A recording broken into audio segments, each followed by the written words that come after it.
Hollywood itself is a word. The word is interesting because it's a word that comes from a pagan.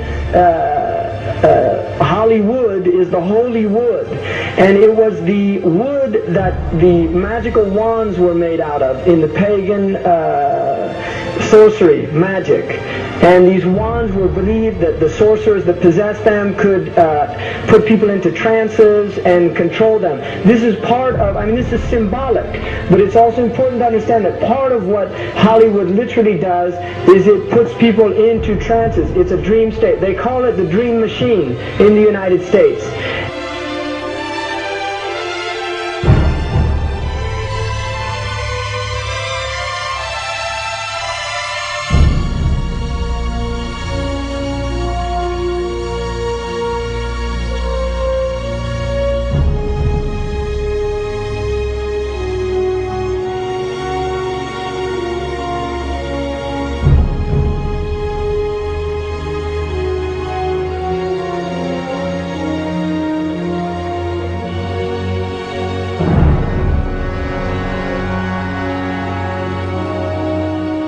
And it creates fantasies for people. It puts people into these things. Now, one of the things is interesting that in the part of what's done in movie theaters, in darkened rooms where people watch television, is literally a trance state that occurs. So what's called suspended state of disbelief. You enter into a state, you suspend your disbelief and enter into a state whereby you begin to believe what you internally realize is imagination.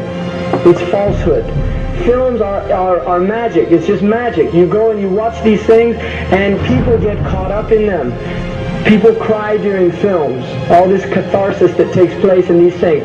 Many of the films, and this is an important element in the control mechanism, is literally allow people to go and have certain type of catharsis as a purging experience, which Aristotle talks about the necessary element. One of the necessary elements of tragedy is to create this cathartic experience. And this is why a lot of the films, especially also news and things like this is why news is very important in this culture.